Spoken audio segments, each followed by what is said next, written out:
Hi అండి, welcome to our channel. అందరూ బాగున్నారా? చూడండి, మనం బట్టలు కుట్టించుకున్నప్పుడు ఇలాంటి చిన్న చిన్న ముక్కలు అయితే మిగిలిపోతూ ఉంటాయి కదా. వాటిని అయితే చాలా బాగా యూజ్ చేసుకోవచ్చు. ఈరోజు అయితే నేను వీటిని యూజ్ చేసుకొని ఒక మంచి ఐడియాని అయితే మీతో షేర్ చేసుకోవాలనుకుంటున్నాను. ఇంట్లో చిన్నపిల్లలు ఉంటే రిమోట్ అయితే అస్తమానం కింద పడేస్తూ ఉంటారు కదా. అప్పుడప్పుడు మన చేతిలో నుంచి కింద పడిపోతూ ఉంటుంది, తొందరగా పాడైపోతుంది. చూడండి, మా బాబు అయితే ఈ విధంగా నోట్లో పెట్టి కొరికేసాడనమాట. ఎప్పుడు నోట్లో పెట్టి కొరుకుతూ ఉంటాడు. ఈ బటన్ అయితే పాడైపోయింది. చూడండి, ఇలా కాకుండా నీట్గా ఉండాలని నేను దీనికి కవర్ అయితే స్టిచ్ చేద్దాం అనుకుంటున్నాను. ఏదైనా డిజైనర్ క్లాత్ మనకు నచ్చింది, ఏదైనా పర్లేదు తీసుకోండి. ఇలా మిగిలిపోయిన ముక్కలు ఉంటాయి కదా, చిన్న ముక్క అయితే సరిపోతుంది. ఈ విధంగా తీసుకోవాలి. మరీ పల్చగా ఉన్నది కాకుండా కొంచెం మందంగా ఉన్నది తీసుకోవాలి. చూడండి, ఈ విధంగా 2 ఫోల్డింగ్ వేసుకున్నాను నేను. ఇలా రిమోట్ని పెట్టుకొని ఇలా మెజర్మెంట్ తీసుకోవాలన్నమాట. రిమోట్ కంటే కొంచెం ఒక 1/2 ఇంచ్ వరకు ఎక్స్ట్రా మార్క్ చేసుకోవాలి. ఎందుకంటే మనం స్టిచ్ చేసుకుంటాం కదా, స్టిచ్చింగ్లోకి ఖర్చు కోసం కావాలి కాబట్టి రిమోట్ కంటే ఒక 1/2 ఇంచ్ ఎక్స్ట్రా మార్క్ చేసుకోవాలి. ఈ విధంగా మార్క్ చేసుకున్న విధంగా కట్ చేసుకోవాలి నీట్గా. చూడండి, నేనైతే ఇలా ఫోల్డ్ చేసుకున్న 2 పీస్ని నీట్గా సమానంగా కట్ చేసుకుంటున్నాను. మీరు ఏ క్లాత్ అయినా తీసుకోవచ్చు, కానీ కొంచెం మందంగా ఉండేది తీసుకుంటే చాలా బాగా ఉంటుంది. చూడండి, ఈ విధంగా నేను కట్ చేసుకున్నాను. తర్వాత ఇలాంటి మనం శారీస్ కానీ డ్రెస్సులు కానీ ఏమైనా తెచ్చుకున్నప్పుడు ఇలాంటి కవర్స్ ఉంటాయి కదా. చూడండి, దీనికి బటన్స్ కూడా వచ్చింది. ఈ బటన్స్ అయితే మనకు యూజ్ అవుతాయి. అందువలన నేను దీన్ని ఈ విధంగా కట్ చేసేసుకుంటున్నాను. చూడండి, నీట్గా సమానంగా 4 వైపులా సమానంగా వచ్చేలాగా ఈ బటన్స్ని కట్ చేసుకోవాలి. లేదంటే మీకు ఇంట్లో మ్యాగ్నెట్ బటన్స్ ఏమైనా కావాలంటే అవి కూడా తీసుకోవచ్చు. లేదంటే పాత డ్రెస్లకి కూడా ఇలాంటివి వస్తాయి కదా, అవి కూడా యూజ్ చేసుకోవచ్చు. నేనైతే ఇవి ఉన్నాయి కదా అని కట్ చేసుకున్నాను. చూడండి, ఈ విధంగా రెండింటిని సమానంగా నీట్గా కట్ చేసుకొని వీటిని పక్కన పెట్టేసుకోవాలి. తర్వాత ఈ కవర్ని మనం నీట్గా కట్ చేసుకోవాలన్నమాట. కొంచెం మందంగా ఉంటుంది కదా, ఇలా మందంగా ఉన్న కవర్ని తీసుకోవాలి. మరీ పలుచగా ఉంటే బాగుండదు. ఇలాంటి కవర్స్ అయితే దాదాపు అందరి ఇంట్లో ఉంటాయి కదా. సారీస్కో డ్రెస్సెస్కో వస్తూ ఉంటాయి కదా.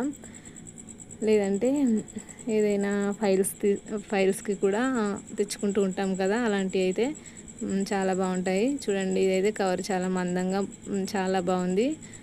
దీనిపైన మనం క్లాత్ పెట్టేసుకొని ఈ విధంగా కట్ చేసుకున్నాను. చూడండి, క్లాత్ కంటే పైన కొంచెం ఎక్స్ట్రా కట్ చేసుకోవాలి. ఈ విధంగా వీడియోలో చూపించిన విధంగా కట్ చేసుకోవాలన్నమాట. తర్వాత చూడండి, ఈ విధంగా రెండింటిని 2 క్లాత్లని సమానంగా పెట్టేసుకొని చుట్టూ స్టిచ్ అనేది వేసుకోవాలి.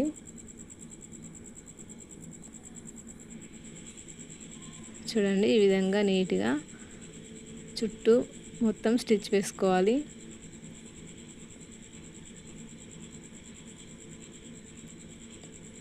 ఈ విధంగా మొత్తం స్టిచ్ చేసుకున్న తర్వాత ఏదైనా ఒక చిన్న క్లాత్ తీసుకోవాలి, వేరే కలర్లో ఆపోజిట్ కలర్లో తీసుకొని దానిపైన ఈ విధంగా పెట్టి దానికి ఈ విధంగా జాయింట్ చేసుకోవాలి. చూడండి, ఈ విధంగా జాయింట్ చేసుకున్న తర్వాత వెనక్కి తిప్పి ఇలా డబుల్ ఫోల్డింగ్ చేసుకొని పైనుంచి ఇంకో స్టిచ్ వేసుకోవాలి.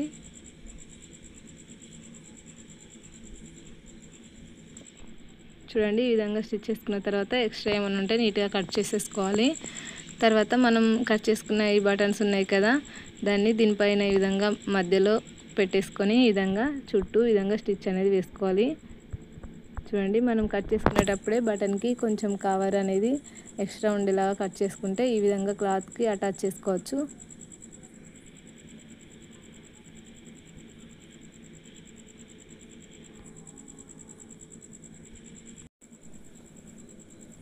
ఈ విధంగా అటాచ్ చేసుకొని దారాన్ని అయితే కట్ చేసేసుకోవాలి. తర్వాత నీట్గా ఏమైనా ఎక్స్ట్రా ఉంటే నీట్గా కట్ చేసుకోవాలి. తర్వాత మనం కట్ చేసుకున్న సారీ కవర్ ఉంది కదా, దాన్ని తీసుకొని దానిపైన ఈ క్లాత్ని నీట్గా ఈ విధంగా పెట్టుకొని చుట్టూ దానికి జాయింట్ చేసుకోవాలన్నమాట. చూడండి, ఈ విధంగా మనం పైన రెడ్ కలర్లో వేసాం కదా, అక్కడ నుంచి స్టార్ట్ చేసేసి చుట్టూ స్టిచ్ వేసుకోవాలి. ఈ విధంగా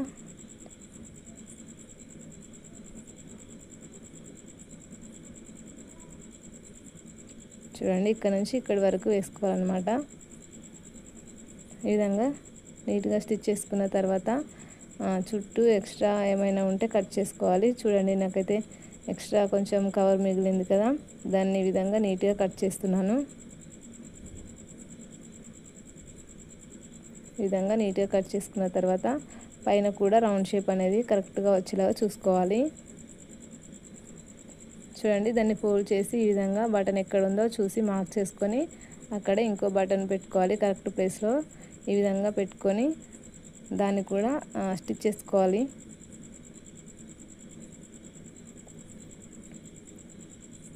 చూడండి, ఆ బటన్ని కూడా స్టిచ్ చేసుకున్నాను కదా. చూడండి, ఇలా స్టిచ్ చేసుకున్న తర్వాత మనం ఇలాంటి వేరే క్లాత్ ఒకటి క్రాస్ పీస్ తీసుకోవాలన్నమాట. దాన్ని ఇక్కడ నుంచి మనం ఇలా పెట్టుకొని చుట్టూ జాయింట్ చేసుకోవాలన్నమాట. క్రాస్ పీస్ తీసుకోవాలండి, మంచిగా నీట్గా వస్తుంది. స్ట్రైట్ పీస్ అయితే అంత నీట్గా రాదు, రౌండ్గా తిరుగుతుంది కదా, అందుకని క్రాస్ పీస్ తీసుకుంటే చాలా నీట్గా వస్తుంది. ఈ రౌండ్ వద్ద కొంచెం నిదానంగా కొంచెం కొంచెం స్టిచ్ చేసుకుంటూ జరుపుతూ స్టిచ్ చేసుకోవాలి. చూడండి, ఇలా చుట్టూ మొత్తం స్టిచ్ చేసుకోవాలన్నమాట.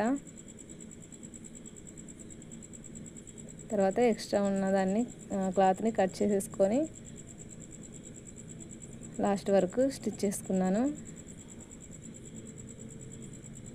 తర్వాత దీన్ని మనం రౌండ్స్ తిరిగిన కాడ కొంచెం కట్స్ అనేవి పెట్టుకోవాలన్నమాట. చాలా నీట్గా ఉంటుంది ఇలా కట్స్ పెట్టుకోవడం వల్ల, ఈజీగా తిరుగుతుంది అనమాట. చూడండి, రెండు వైపులా కూడా నేను కట్స్ పెట్టుకున్నాను రౌండ్ తిరిగిన కాడ.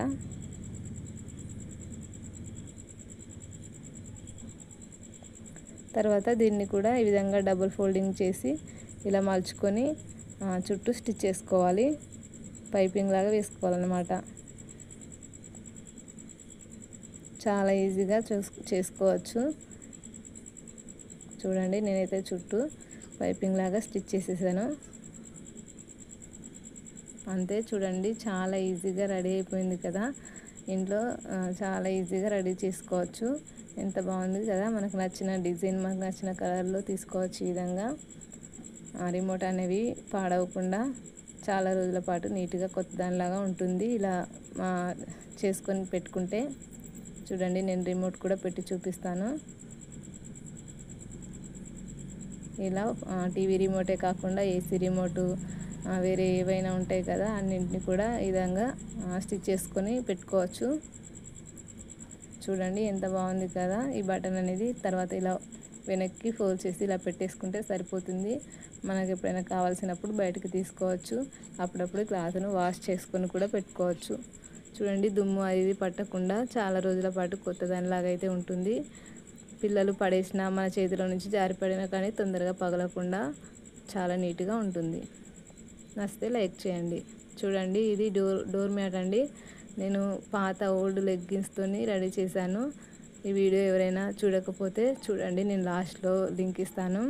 దీన్ని డోర్ మ్యాట్ లాగే కాకుండా ఇంకో రకంగా కూడా యూజ్ చేసుకోవచ్చు. నేనైతే దీన్ని డోర్ మ్యాట్ లాగా యూజ్ చేయట్లేదు, వేరే రకంగా యూజ్ చేస్తున్నాను.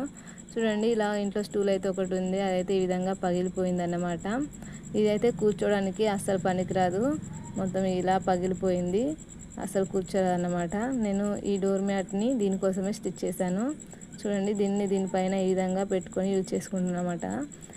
మీకు ఎలా కావాలంటే అలా యూజ్ చేసుకోవచ్చు. నేనైతే ఈ విధంగా యూజ్ చేస్తున్నాను. దీన్ని ఈ విధంగా మనం టీవీ చూస్తున్నప్పుడు పెట్టుకుంటే ఇలా రిమోట్ పెట్టుకోవడానికి ఇలా వాడుకోవచ్చు అనమాట. ఈ ఐడియా కనుక మీకు నచ్చినట్లయితే ప్లీజ్ ఒక లైక్ చేయండి, మన ఛానల్ని సబ్స్క్రైబ్ చేసుకోండి. Thank you.